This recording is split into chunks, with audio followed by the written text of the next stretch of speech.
Go the Jews, goes the world, right?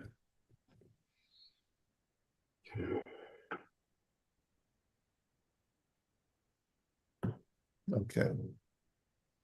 All right, so let's get started. Sorry about yesterday again. Um, um, let's just see where we were. I'm sorry, what's that? Were we up to Tet Zion? Okay, let's take a look. Okay, Oz Tet Zion. Hamotz, we're talking about the mitzvah of Hashavas Aveda. And we had done this a couple of years ago. We had done the mitzvah of Hashavas Aveda, so we're revisiting it. Hamotze Aveda v'kosuv oleh Hashem hame'abed. If a person finds a lost object and the name of the owner is written on the object, kagon ketobet telefonu chedome, such as the contact information like a phone number and so forth. Sarach lahodia levaolam al mitzias ha'aveda b'chdei sheyavo lekachta. One is obligated to directly contact the owner. Uvazeh yotzei chovato. And that's how you fulfill your obligation. Ulam eino chayav litroach ulahavi et ha'aveda labayit v'liten lo biyado. You're not obligated, however, to bring it to that person's home. In other words, you don't have, as long as you have the ability to notify the individual that you have their lost object, it's their responsibility to go to the effort and exertion to come to you to pick it up. Just as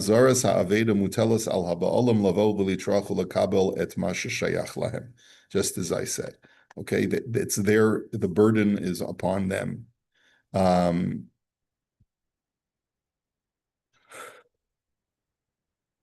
You have a din of his shomer, you're a shomer chinam, and whenever someone drops off something for you for safekeeping, your halachic obligation is only to hold on to it until they come to retrieve it. If they say, "Oh, would you mind dropping it off?" You're not obligated to. I mean, you could if you want to be nice and do them a favor because they don't have a car or they have an emergency situation. You certainly can, but you're under no halachic obligation to do so. Okay. Let us go on to the next halacha. Something happened in the time that you are returning it. Was reliable? It depends if it was a pashia or not, right? If there was any kind of negligence, then you would be liable. If there was no negligence, so then you're not liable. Okay. Godol. It's clear what your status is. Your status is as a shomer chinam. Yeah. Right. Godol shehigbia mitzia avor hakatan zacha hakatan b'mitziasa. If a halachic adult picks up a lost item on behalf of a child, the child immediately acquires that object, meaning that if I find a missing toy and I pick it up on behalf of a little child, so then it belongs to the child. Gadol hasamuch al shulchan aviv afal pishu hu gadol. Now, what about a child who's already passed bar mitzvah, but he's a dependent on his father? So he's like a 14-year-old kid. V'chein mitzias bito haktana onara, or if a girl who's a minor finds something, or even if she's 12 or 13, afal pi she'ena smuch al shulchano shel avia, even if she's not dependent on her father, kol ma shematzu shayach la'avihem, whatever they find belongs to their father. V'chein isha nesua shematza mitzia hamitzia shayachet lebal. If a woman finds a lost object, financially it belongs to her husband. So that's one of the benefits that men have in marrying women, is that if my wife finds a mitzia, in our days, the word mitzia means something totally different. You'll never believe the mitzia I found That's a good deal. At the store today. That's a good deal. Yeah, that's not, honey, that was not a mitzia. It cost me money. That's not a mitzia. Right. Look at it, exactly. Look how much I saved. Right. But so that's what women call a mitzia. That's not what we're talking about. Halachically, a husband owns that, unless she purchases it with her own money that is in a segregated account that she acquired, that halachically she acquired independently of her husband. Normally, we say whatever finances a woman acquires over the course of the marriage belongs to the husband, unless they make a formal arrangement that she creates a segregated account. And we've talked about that in the past. That But apply to inheritances as well? yeah, whatever she gets in inheritance technically belongs to her. However, with that said, Chazal instituted a rule that whatever she finds belongs to her husband. Okay, that's even if she makes her own salary and so forth. Aval mitzias beno sheinu samach al shulchan aviv afal pishu katan hamitzia sheyeches lekatan atzmo. But if a minor finds something, if he's a dependent of his father, it belongs to his father. If he's not a dependent of his father, so then it belongs to him. Okay. Kartisiat autobus. Let's say you find a bus card. Now, today it would be called like a Presto card, which they have in Israel. Isn't that what they have in Israel? That's here. That's here. Oh, that's here. We Sorry. have RevCov. In Israel, you have the Ravkov card, and even that's being phased out, right? From what I understand. Yeah, a lot of people have their smartphones, but they still have the Ravkov, and a lot of people still use it. So what if you find it and it's got plenty of rides on it? Okay. Hamotzi kartisit autobus kishehi menukevet bechelka. Afim hama'abed yomer kama nikuvim yesh bar kartisiya. Ein ze siman. Well, here he's talking about the old style with the cardboard card, which has hole punches in it. He says, even though it's partially punched with holes, even if the person who lost the item can identify how many punch holes there are in the card, that's still not considered a siman. D'shema nafla minosea acher, because maybe someone else lost it. Kevin shekarti siyit autobus rabbi mishtamshin b'hem, because so many people use them. B'zacha ba'amotze ela im kain rashum sham shem uketovet hame'ab, unless the name and address of the loser is written on it. Then it would seem that you would have to notify the person who lost it. V'hayom b'lav hachi lo shayach hashimush b'kartisiya ela b'kartisei haravkav. So there you go. He says, but nowadays no one's using the punch cards anymore. People are using the ravkav. Shekasuv aleim shem. Now, there, electronically embedded in the card is the person's name. Umutal alav levarer hakatovet olimtso hama'abed ulahodio. And there you can get the person who lost it. You can get his information. Have your picture on it. No, not So true. he says that embedded in the card is your name. Oh, we're getting the husband and wife to learn together. That's great. Okay. All right. Is that allowed? Yes, it is allowed. But Yeah. he gets to keep all her learning. That's okay. That's right. The Rothko doesn't have. Sorry, Rabbi. Rothko. That's I don't okay. have my name in it. Miserable. I don't have a spy one and name stuff not in there. Your name's not in the Ravkov, even though you bought it. But when you pay on it, charge on it, I think there's a way to connect the number of the RAV card with your payment. So electronically. Shmuel, does your Ravkov have your name embedded in it? Yes, it does. It has my picture as well on it. But for me being a tourist, I just. But you can get one with that one as well. You can get with them without one as well. That's true. Okay. Yeah. Okay, so if you find a Ravkov without a picture, without a name, so then you're allowed to keep it. Okay. Matzah ma'os oshtaro shel kesef kishuros bekesher mishuneh. So if you find money, or if you find financial contracts, or maybe, I don't know, what is shtar shel kesef? Maybe what he means is bills. I think that's what he means. You find coins or bills. If they're tied up in a unique way Kesher zen echshav l'siman. That would be considered a siman. The dafka imatza shalosh shtaros o yos, but that's only if you find 3 bills or more. V'chein imatza shtaros o ma'os tzerurim b'sakitu chedoime. Or let's say you find um, uh, dollar bills or coins that are wrapped up in a bag and the like. Avshalo kishurin b'kesher mishun, even though they're not tied up in a unique way.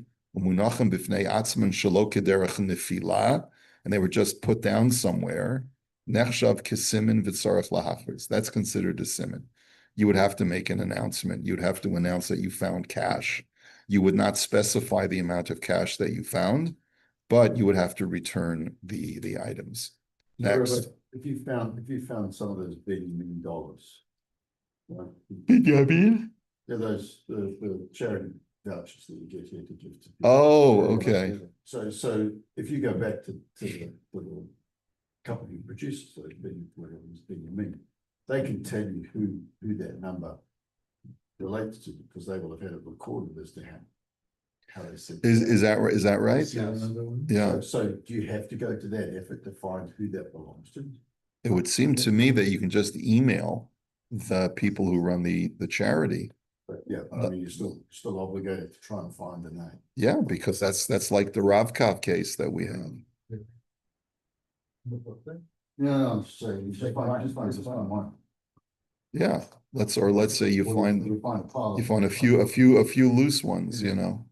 The question is, what if Scan, they have a UC code that goes to your. right? The question is, let's say a guy's a mashulach and he collected, let's say 100 of these things and then lost How do them. you know the owner is? Is the owner the original person or the person who's So, donated? right, so in that case, I would probably notify the charity, tell them that I found a whole bunch of these in the street, and probably the person who had been holding them might notify the charity. So that would probably be the best thing to do, is to just give them back to the charity. It's like the narrative show, like you find something, we're supposed to announce it, you know. You put up a sign, pin up a sign on the bulletin board nearby or in your local shul. Yeah. It's sort of a waste of, you find it on a bus. Yeah, so finding something on a bus is going to be a little bit more difficult. I'm not sure that it could be that the bus company has a lost and found. Yeah. Do the bus companies have a lost and found Some lost is once on the bus again. in Israel? In Toronto, for sure they have a loss. Yeah, so that's what They have a I. sale every year for unclaimed items, Ah, piles and piles of umbrellas. have you ever participated? Yeah, okay. I sounded too knowledgeable. Yeah. Because I'm at CA. Just That was an attempt to catch me out on that. okay. All right. I'll tell my wife I haven't. Now, what if there's no simon, but the owner has not given up hope? Because maybe it was derech nefila, it might have fallen out of his pocket and he doesn't even know about it. Misharo aveda she'ein basiminu borolanu shalonis yashu habolim. Let's say it's pretty clear that the owner has not given up hope of retrieval. Yesh misha omer de kevin she'ein basimin eno chayiv lahagbiha, kevin shelo yodiyah lo milahachzer es avedus. Some say you don't even have an obligation to pick it up, because picking it up without something without a siman, how are you going to be able to identify the owner? The yesh omrim the chol shalonis yashu habolim tzarach lahagbiha al das lahachzir kishiyavar al pi edim shu bal aveda. And others say that no, maybe though even though the object doesn't have a siman, but maybe there'll be witnesses who can testify. We know that this guy lost this item on such and such a date in such and such a place, and so maybe. And so therefore, according to this opinion, you would be obligated to pick it up, bring it to your home. Yehimuna chad sheyavo Eliyahu, let it be there until Eliyahu Hanavi comes, or until the owner can identify himself. You'd have to also, by the way, be machris. You'd have to put up a sign saying, "I found something that doesn't have a siman," but if you or cash that doesn't have a siman, but if it's yours, you're going to have to either provide some simon that I have not yet been able to note in this item, or you'll have to bring witnesses that can testify that you lost it. His face on one side and number 5 on the other, it should be on. Yeah, well, But what was she Okay. wearing? Only a busted. Misha matza check im shem uchetove telefono check patuach b'li shem. So let's say a person finds a check with a name and a phone number, or a blank check without a name. V'toin echad shemimenu nafal, ubala check toin shekatav late v'lo natanu mimenu nafal. And now you have a machlokas. One person says the check is mine. He's the recipient of the check, and he says it's my check. The person who's the giver of the check, the owner of the check, says, I lost it. I had not yet decided whether I was going to give it to the recipient. Ein litain lo lazeh v'lo lazeh. So they have a dispute as to whom the check belongs. So you shouldn't give it to either of them. The shema nafal me adam shlishi shekiblo, because for all you know, it could have fallen from a third party who was holding it in escrow. So what you should do is you should contact the Beis Din and find out what to do, or you have to get someone to verify who the check belongs to.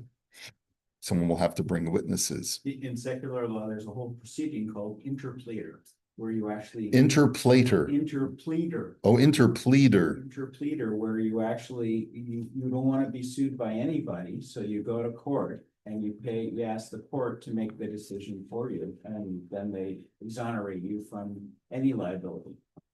Yeah. Can't you do that with the Beis Din also, same thing? You can, in certain instances, you can appoint the Beis Din as, in a situation where the halacha does not clearly state who you should give it to, then the Beis Din should act as that arbiter as well. Okay.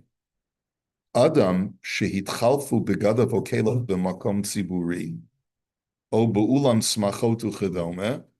This is what we had learned before, that if a person accidentally takes the wrong coat in a public coat room, okay, or in a wedding hall, let's say, and the like, or like a shul, so he's not asr lihishtamesh bahem klal. He's not allowed to use those items once he discovers that he took the wrong one. And let's say the owner of the coat comes along and says, I don't have your coat, but he provides a siman for his coat. So you have to give it back to him, even if you don't find your own coat. So this adds a new facet to this halacha. A guy picks up the wrong coat at shul, goes home with it. He realizes once he gets home, hey, this is not my coat. So he can't use it. He can't wear it. He can bring it back to shul. Or let's say the person who owns it gets in touch with him right after Shabbos and says, or he puts up a sign saying, I accidentally took the wrong coat. If it's yours, please contact me. Guy contacts him and says, yes, that's my coat. Gives a siman that it's his coat. It's got a little red tag on the collar. Fine, it's your coat. Where's my coat? Guy says, I don't know where your coat is. I didn't take your coat. He didn't take another coat home with Yeah, him. he didn't take another coat with him. The guy whose coat was taken accidentally, when he realized that his coat was missing, he just walked home without a coat. So there's no responsibility for the guy whose coat you took to find your coat. Like you can't hold his coat hostage. Oh, why don't you think you can? No, because you could say, well, I'm giving it back until you get my Until you coat. get mine. yeah, well, I didn't touch your coat. yeah, right. That's right. That's pretty obvious though, isn't it? Okay, if this is okay, so if this is obvious, it's obvious. Obviously do something he tries it. Okay, So the guy that took his out is responsible to physically go reaching the court to him. sorry, say again. So the guy that actually took his coat, he's responsible to go to his house and bring back his coat. No. He doesn't have to go back, we said, he has, just let him know. Just let know. It could be in this Okay. case, it could be, Hal's right. I think in this case, because you accidentally took his coat, you're responsible to bring it back to him. Or bring it back to the store. Or at least bring it back to the place where he left, where you took it from, because you had no right to take the coat. This is different from Hashavas Aveda, because you're the one who made it get lost. So it would stand to reason that you have an obligation to bring it back to him.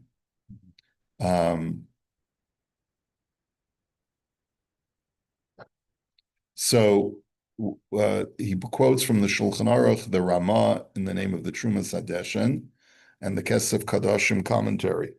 They discuss the following shaila. B'misha eino motze min alayim beveis hamerchatz. A guy goes to the mikveh or to the bathhouse, can't find his shoes. So ha'imutalo lakachas min alayim acherim shenisharu. Can he take the only remaining pair of shoes that's left in the bathhouse? So he assumes that someone made a mistake and they took his shoes. So we say that that's aser. He said this already. Right. But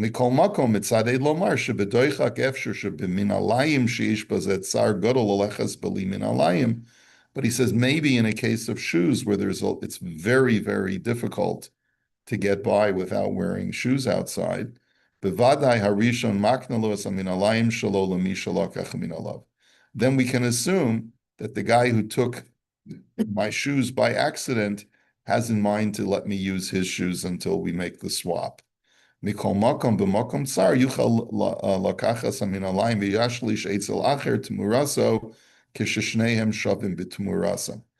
take the shoes temporarily, and then afterwards, I guess when you get home, leave the shoes with a third party. Okay, what if, okay, so there's a whole discussion over there. So we did see this before. So we said the heter would only be for shoes or any other garment where there's going to be tsar if a guy can't wear it. Middle of winter, yeah. Middle of winter, right? So that would be an example. In the middle of winter in Toronto, if you note that this is the last coat in the coat room, it looks like your coat. Someone must have taken it accidentally, your coat. So then we would give you a heter. But it's not an easy heter to give, because how do you know if the guy realizes yet that he took your coat or your shoes, right? So therefore, it's not something that you should rely on so easily. There's something different with shoes versus other coats. I know, like, you're not supposed to wear if someone passes away, you don't take their shoes, you're not supposed to. What is it about shoes? Shoes is considered to be a personal effect, more so than other articles of clothing. We don't make a shehechianu on shoes because it's not like other garments that are considered to be enhancements, but rather it's a necessity. So I'm trying to remember the reason why we don't wear a dead person's shoes. And it's only a minhag, by the way. It's a little bit like not putting your shoes on the bed or putting them on the table and things like that. Like it's something that's associated, like it's a custom, it's not actually balaka. Right, it is a minhag. I think it's maybe brought in Sefer Chasidim or one of those works of minhagim. But I'm trying to remember the reason. I'll see if I can find out. Okay. So you just throw the shoes out when you go through someone's house who's passed away, you just take these and you don't give them away, and everything else you can use. No, I think you are allowed to give them to charity. You're allowed to give a person shoes to charity. It's just that you shouldn't wear them if you can at all avoid it. But let's say you have poor people who need shoes, so then it's better to give it to the children or whoever, or anyone else that would want to wear it. If it's not a situation of poverty, you shouldn't wear it. Is there anything else that has that connotation besides shoes? I don't believe so. Okay. But Rabbi, often, let's say in the winter time, let's say somebody takes your coat and then there's one coat left in the room, you know, somebody took yours by mistake. So there's a little bit of fault there, but they were being a little careless taking your coat, or you were a little careless possibly too, by putting your black coat besides 20 other black coats. You didn't sort of separate it in another area so that this couldn't happen. Especially those with signature price, they're already saying. All the same code, yeah. Same towels and coats since the seventies. You gotta put a symbol on it then. That is very clear, you know, then maybe your fault for not doing that. It is proper to put a simmon in your clothing, especially if you're going to leave it in a place where there are many other coats that are just like that. Right. Same thing with hats, right? That's why a lot of hats have the initials in the inside the brim. Okay. All right. Misha nevat bimenu chayfetz she'ein bo siman. Let's say you lose something that doesn't have a siman. Umatza ba'osa makom chayfetz adoma l'shalo. And you find in the same place, later you go back to that place and you discover that there's a similar item that also doesn't have the siman, and it sort of looks like the item that you lost. Afal pi she'enu yodea bevadai shuhu shalo, yachol lekachto la'atzmo. Even though you don't know 100% that it's yours, but it looks like yours, you're allowed to take it for yourself. The kol shekain kisheyodea bevadai shehu shalo, and that's certainly true if you know for sure that it's yours, which seems to be fairly obvious. V'chenim avdalo magevet b'mikveh v'hu mistafek b'magevet shenimseit sham. Let's say you lost a towel in the mikveh. You go back the next week and you find the towel and says, that sort of looks like the towel that I lost. But I'm not 100% sure, is it my towel or not? Because I seem to recall that my towel had a tag just like that. But I'm not 100% sure. And I can't be sure whether it's my towel or not.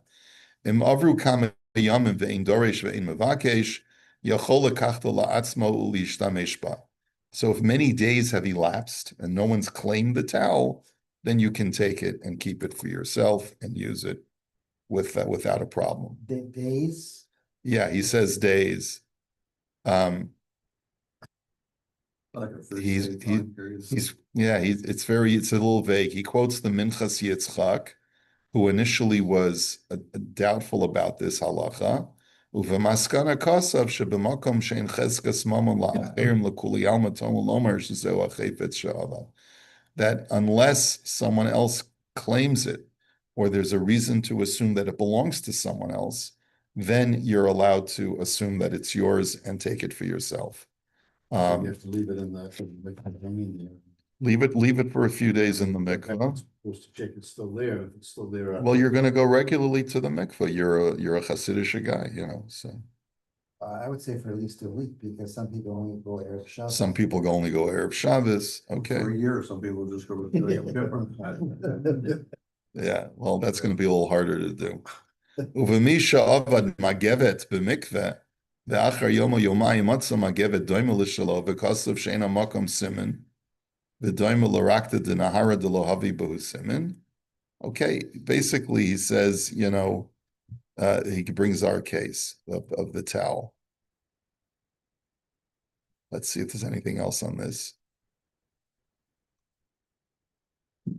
Okay, no. All right. So let us go on.